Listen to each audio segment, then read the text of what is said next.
السلام علیکم ورحمۃ اللہ وبرکاتہ۔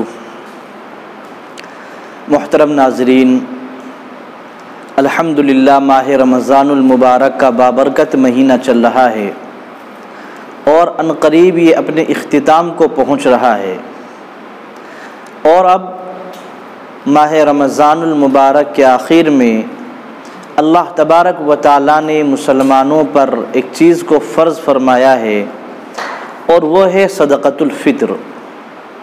صدقۃ الفطر کو اللہ تبارک و تعالیٰ نے مسلمانوں پر، صاحب حیثیت لوگوں پر واجب فرمایا ہے۔ اور اللہ تعالیٰ نے یہ صدقۃ الفطر مسلمانوں پر کیوں واجب فرمایا، اس کی حکمتیں کیا ہیں، کن وجوہات کی وجہ سے اللہ تعالیٰ نے واجب فرمایا، تو جناب پاک محمد رسول اللہ صلی اللہ علیہ وسلم نے ایک حدیث مبارکہ کے اندر اس کی دو حکمتیں بیان فرمائی۔ اللہ کے نبی صلی اللہ علیہ وسلم نے ارشاد فرمایا، فرض رسول اللہ صلی اللہ علیہ وسلم زکاۃ الفطر طہرۃ للصیام من اللغو والرفث وطعمۃ للمساکین۔ اللہ کے نبی نے ارشاد فرمایا کہ اللہ کے رسول صلی اللہ علیہ وسلم نے صدقۃ الفطر کو واجب فرمایا ہے۔ کیوں؟ دو وجہوں سے۔ ایک وجہ طہرۃ للصیام من اللغو والرفث، کہ روزوں کے حالت کے اندر روزہ رکھنے کی وجہ سے، روزے کی حالت میں مسلمانوں سے، روزے داروں سے جو غلطیاں ہوئی ہیں، جو کوتاہیاں ہوئی ہیں، جو لغو کاموں کے اندر ملوث ہوئے ہیں، لا یعنی کاموں کے اندر لگے ہیں، اور ان لا یعنی کاموں کی وجہ سے، ان بےہودہ باتوں کی وجہ سے، ان گناہوں کی وجہ سے روزوں کے اندر جو کمی پیدا ہو گئی ہے، روزوں کے اندر جو کمی آ گئی ہے، جو نقصان پیدا ہو گیا ہے، تو اللہ کے نبی نے ارشاد فرمایا کہ روزے دار جب صدقۃ الفطر ادا کرے گا تو صدقۃ الفطر کی ادائیگی کی وجہ سے اس کے یہ روزے پاک صاف ہو جائیں گے، روزوں کے اندر سے جو کمی کوتاہی تھی وہ ختم ہو جائے گی۔ اور ایک دوسری وجہ اللہ کے نبی نے ارشاد فرمائی، وطعمۃ للمساکین۔ صدقۃ الفطر کی ادائیگی کی دوسری وجہ کیا ہے؟ مساکین کے کھانے کا سامان بن جائے گا۔ طعمۃ للمساکین فرماتے ظاہر سی بات ہے، جب خوشی کا دن ہوتا ہے، عید الفطر کا دن ہوتا ہے، تو سب مسلمان خوش ہیں، اپنے اپنے گھروں کے اندر الگ الگ طرح کے پروان گھروں میں پک رہے ہیں، لیکن جو مساکین ہیں، جو فقراء ہیں، اب ظاہر سی بات ہے بیچارے وہ لوگ پریشان ہیں، اور ان کے بچے کیا ہے آج بھی غمگین ہوں گے۔ تو اللہ کے نبی صلی اللہ علیہ وسلم نے فرمایا کہ جب مسلمان صدقۃ الفطر ادا کریں گے طعمۃ للمساکین، یہ مساکین کے کھانے پینے کا سامان ہو جائے گا، مساکین کے کھانے پینے کا ذریعہ ہو جائے گا۔ اس وجہ سے اللہ کے نبی صلی اللہ علیہ وسلم نے صدقۃ الفطر کو واجب فرمایا۔ اور پھر اللہ کے نبی نے یہ بھی ارشاد فرمایا کہ یہ صدقۃ الفطر جو ہے اس کو عیدگاہ کی نماز سے پہلے ادا کرنا ہے۔ چنانچہ فرمایا، فمن اداها قبل الصلاة فهي زکاۃ مقبولہ، کہ اگر کوئی شخص اس کو صدقۃ الفطر کو عید کی نماز سے پہلے ادا کر دے گا تو یہ صدقہ فطر کیا ہے؟ اللہ کے یہاں قابل قبول ہے۔ ومن اداها بعد الصلاة فهي صدقۃ من الصدقات، اگر کوئی شخص صدقۃ الفطر کو عید کی نماز کے بعد ادا کر رہا ہے تو یہ عام صدقوں میں سے ایک صدقہ ہے۔ جس طریقے سے پورے سال ہم لوگ صدقہ کرتے ہیں، یہ بھی اسی طریقے کا ایک صدقہ ہے۔ اس لیے کیا کرنا ہے؟ صدقۃ الفطر کو عید کی نماز سے پہلے ادا کرنا ہے۔ ایک مسئلہ تو یہ ہوا۔ اب ایک بات یہ ہے کہ صدقۃ الفطر کو کہاں ادا کریں، صدقۃ الفطر کس کو دیں؟ تو دیکھیے، جو زکوٰۃ کے مصارف ہیں، جن لوگوں کو زکوٰۃ دی جائے گی، جن لوگوں کو زکوٰۃ دینا جائز ہے، انہی لوگوں کو صدقۃ الفطر دینا بھی جائز ہے۔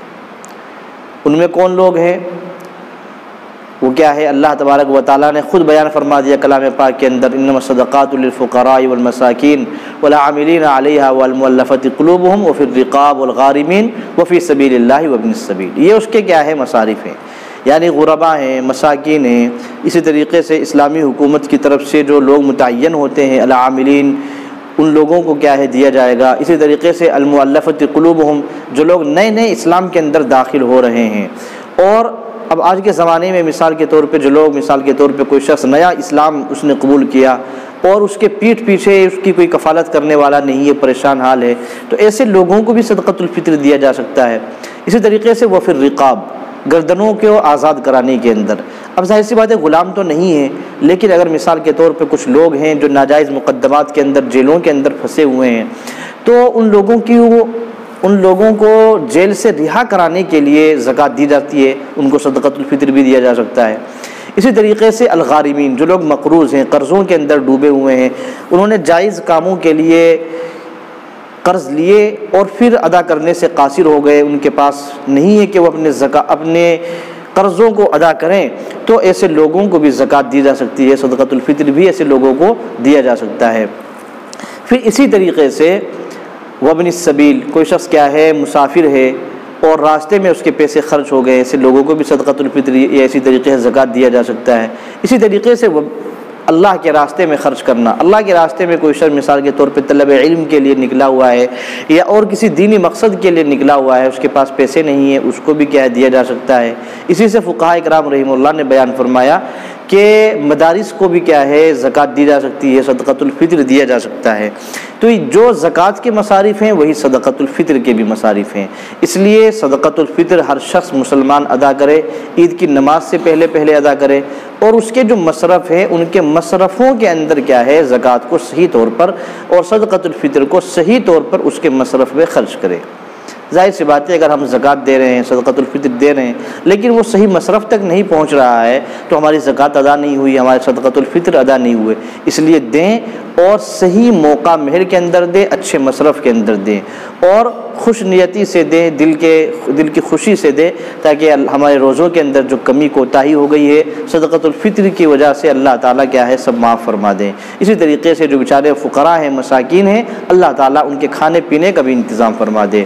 گھر کا شخص اپنے تمام بچوں کی طرف سے صدقۃ الفطر ادا کرے، اور کتنا ادا کرنا ہے دیکھیے، صدقۃ الفطر کے مقدار کیا ہے، تو اس کے بارے میں یہ بات ذہن میں رکھنا چاہیے کہ اگر مثال کے طور پہ جو کے ذریعے سے، کشمش کے ذریعے سے یا کھجور کے ذریعے سے اگر صدقۃ الفطر ادا کیا جا رہا ہے تو اس کی مقدار ہے 1 صاع، اور 1 صاع کے تقریباً 3.5 کلو بیٹھتے ہیں، تو 3.5 کلو کشمش یا کھجور یا جو اس کی قیمت کیا ہے ادا کی جائے گی۔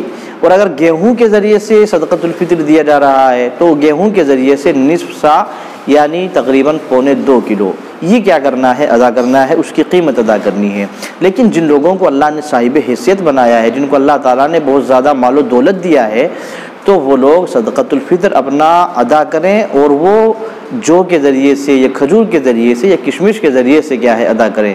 باقی جو لوگ ادنا درجے کے ہیں، نیچے درجے کے لوگ ہیں بیچارے، تو وہ گیہوں کے ذریعے سے بھی اپنا صدقۃ الفطر ادا کریں گے تو انشاءاللہ ادا ہو جائے گا۔